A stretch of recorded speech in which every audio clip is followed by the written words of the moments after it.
You know, as an artist, you sit by yourself and you create.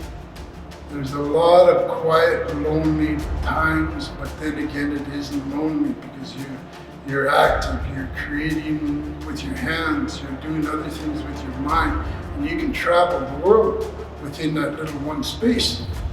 Yes, I was making a living doing this, but it was also good for me, which in the end is what it's all about, is cleaning up this spirit so I can share these spirits and they'll live on forever.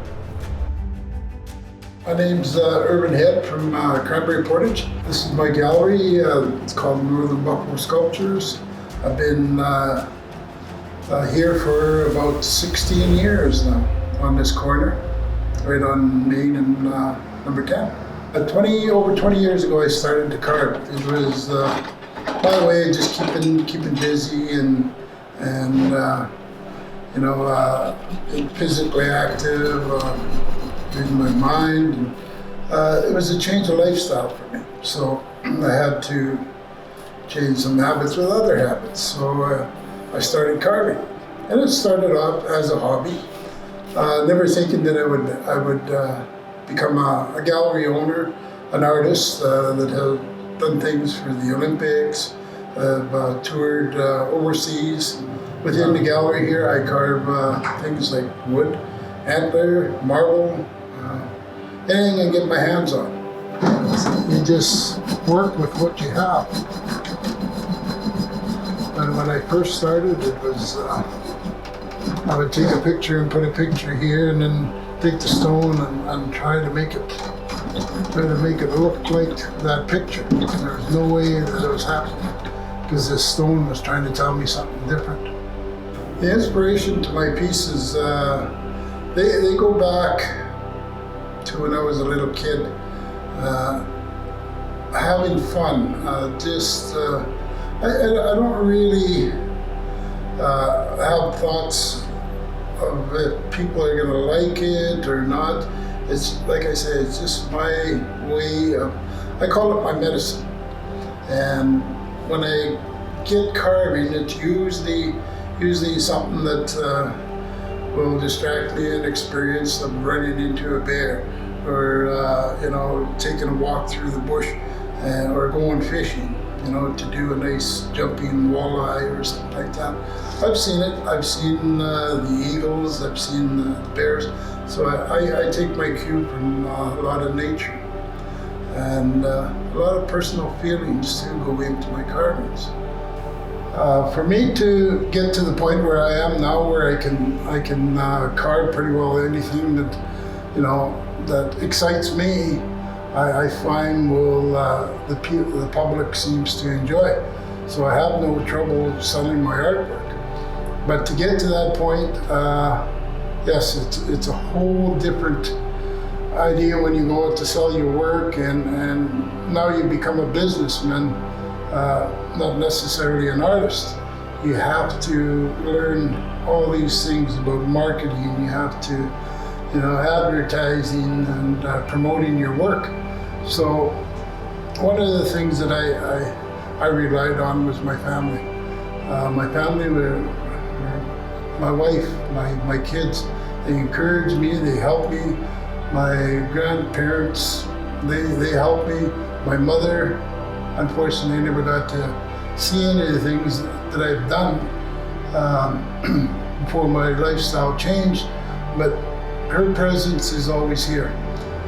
Every piece that I do, she's there. In fact, when I signed my name Musk on my work.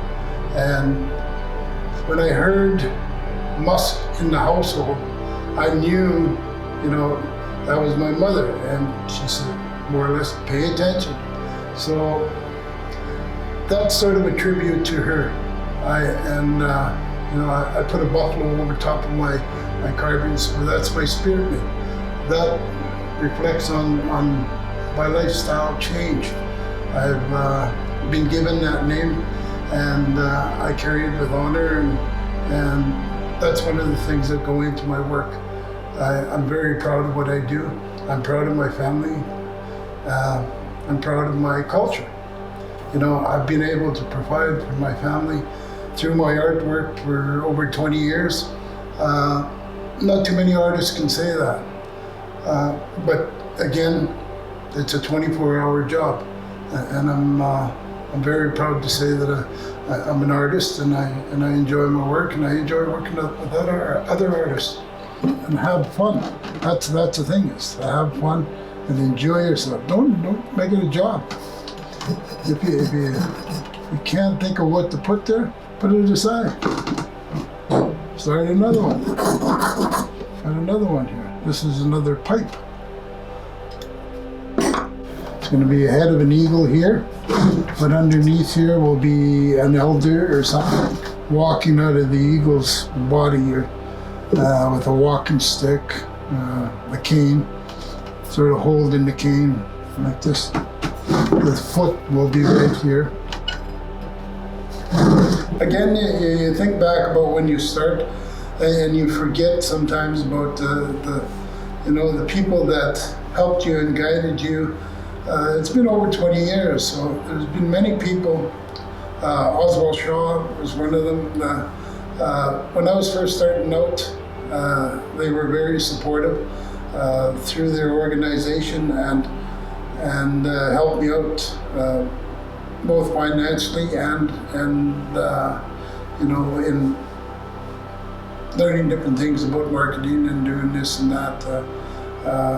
He was always there when I needed him, and we still continue to be sort of partners when he needs an artist to come to do a display or something like that. I'll definitely drop pretty well everything and go ahead and do it, because you can't forget the people that helped you. I think all the carvings that I've done, right from a small little bear to a huge sculpture that we did for the Olympics, it was 9 feet high. They all have a little piece of me within them, and hopefully they'll go on and to inspire other artists. That's a little part of my story, and being an artist, I get to tell my story. Each time somebody is interested in a carving, there is a teaching within each and every one of the things that I do. I find solace in it. I'm very happy to be an artist, and like I say, a lot of people gave me the opportunity to be an artist by supporting me, by encouraging me to go on. Don't give up.